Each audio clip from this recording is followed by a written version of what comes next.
এইটো হৈছে মোৰ চেঞ্জ পাছৱৰ্ড টিউটৰিয়েলৰ তৃতীয় অংশ। এই অংশটোত আমি ডাটাবেছটোত পাছৱৰ্ডটো সলাম। আমি ইতিমধ্যে আমাৰ ডাটাবেছলৈ সংযোজিত হলো ইয়াত। আমি ইতিমধ্যে ইয়াত সংযোজিত হলো, গতিকে পুনৰ সংযোগ কৰাৰ প্ৰয়োজন নাই, যিহেতু সেই কমাণ্ডটো ইতিমধ্যে পুনৰ জাৰি কৰা হৈছে।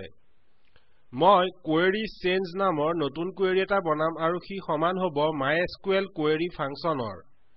এতিয়া এইটো এটা নতুন কোড, গতিকে মই তললৈ যাম যাতে আপুনি ইয়াক সহজে চাব পাৰে।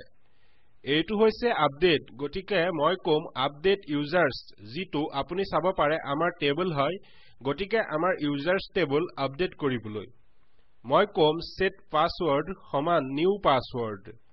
মই ইয়াত ঊৰ্ধ্বকমা ব্যৱহাৰ কৰাটো নিশ্চিত কৰি।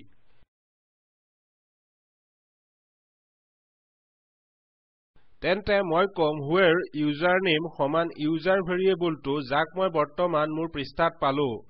এতিয়া ই সমান হয় আমাৰ ইয়াত থকা এই কলমলৈ। গতিকে যিহেতু আমি ইতিমধ্যে আমাৰ PHP সেশন প্ৰক্ৰিয়াকৰণ কৰিলো, সি সমান হ'ব Alexৰ।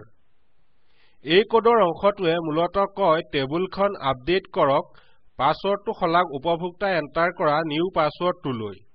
এইটো হৈছে তেওঁলোকে বিচৰা পাছৱৰ্ডটো। আৰু এই whereক Alexলৈ সলাওক, যিদৰে এইটো Alexৰ সমান হয়। গতিকে এই পাছৱৰ্ড সলনি হ'ব কাৰণ এই ইউজাৰ নেম Alexৰ সমান হয়। গতিকে ই 900ৰ সৈতে আৰম্ভ হয় আৰু যেতিয়া আমি ইয়াক সলাও, আমি ইয়াক ৰিফ্ৰেছ কৰিব পাৰো আৰু দেখো যে ই প্ৰকৃততে সলনি হ'ল। গতিকে মই আৰু কিছু বস্তু যোগ কৰিম। আহক ইয়াক ঘূৰাই থওঁ ইয়াত। আৰু মই পৃষ্ঠাটো শেষ কৰিম আৰু কম die আৰু তাৰ পাছত মই কম your password has been changed। তাৰ পাছত মই এটা সংযোগ থম return নামৰ আৰু সি প্ৰধান পৃষ্ঠাটোলৈ ঘূৰি আহিব।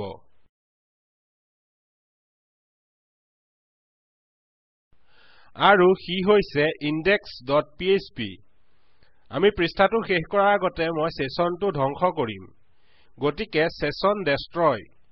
কাৰণটো হৈছে উপভোক্তাই পাছৱৰ্ডটো সলোৱাৰ পাছত এই সংযোগটোৱে তেওঁলোকৰ প্ৰধান পৃষ্ঠাটোলৈ ঘূৰাই আনিব আৰু ই সেশনটো ধ্বংস কৰিব। গতিকে তেওঁলোকে পুনৰ লগইন কৰিব লাগিব নিউ পাছৱৰ্ডটো ব্যৱহাৰ কৰি। গতিকে যদি আমি ইয়াক পৰীক্ষা কৰো, মনত ৰাখিব ইয়াত মোৰ বৰ্তমান পাছৱৰ্ড হৈছে ABC, যাৰ MD5 hash 900ৰ সৈতে আৰম্ভ হৈছে। আৰু যদি মই ইয়ালৈ ঘূৰি যাওঁ, মোৰ ওল্ড পাছৱৰ্ড লিখো ABC, মোৰ নিউ পাছৱৰ্ড 123 আৰু চেঞ্জ পাছৱৰ্ডত টিপো, আমি দেখিছো যে সকলো প্ৰমাণীকৰণ পৰীক্ষা কৰা হ'ল, আমাৰ পাছৱৰ্ড সলোৱা হ'ল আৰু আমি এই বাৰ্তাটো পাওঁ প্ৰধান পৃষ্ঠাটোলৈ ঘূৰি আহিবলৈ। এতিয়া যদি মই মেম্বাৰ পৃষ্ঠাটোলৈ ঘূৰি যাবলৈ চেষ্টা কৰো, আপুনি দেখিব যে you must be logged in। আমাৰ সেশনটো ধ্বংস কৰা হ'ল, যিহেতু আমি আমাৰ সেশন destroy ফাংচনটো ব্যৱহাৰ কৰিলো ইয়াত। আৰু লগতে যেতিয়া মই পুনৰ লগইন কৰো আৰু মোৰ পাছৱৰ্ড হিচাপে ABC লিখো, যি হৈছে মোৰ ওল্ড পাছৱৰ্ড, আমি এটা incorrect পাছৱৰ্ড বাৰ্তা পাওঁ।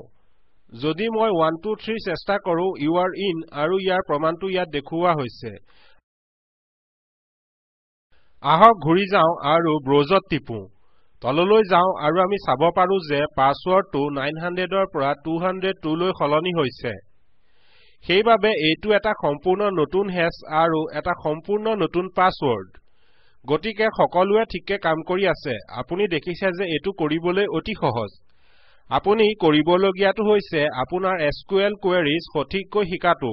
মোৰ সেই বিষয়েও টিউটৰিয়েলছ আছে। আৰু আপুনি যুক্তিগতভাৱে ভাবিব লাগিব কেনেকৈ আপোনাৰ ওল্ড পাছৱৰ্ড আৰু আপোনাৰ নিউ পাছৱৰ্ড দুটা পৰীক্ষা কৰিব। নিশ্চিতভাৱে যেতিয়া আমি আমাৰ পঞ্জীয়ন কৰো, আমাৰ পাছৱৰ্ডটো কিমান ডাঙৰ হোৱা উচিত তাৰ বাবে এটা সীমা আছে।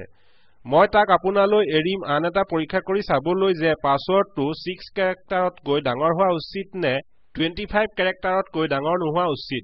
গতিকে সঁচাকৈ আপুনি কৰিব পৰা বহুতো পৰীক্ষা আছে, কিন্তু এইটো হৈছে MySQL ডাটাবেছ এটা ব্যৱহাৰ কৰি PHPত পাছৱৰ্ডটো সলাবৰ বাবে মূল অৱৰূপটো। আশা কৰো আপুনি ইয়াক উপভোগ কৰিলে। যদি আপোনাৰ কিবা কমেন্টছ বা প্ৰশ্ন আছে, অনুগ্ৰহ কৰি মোক জনাব। লগতে ভিডিঅ' আপডেটছলৈ সাবস্ক্ৰাইব কৰক।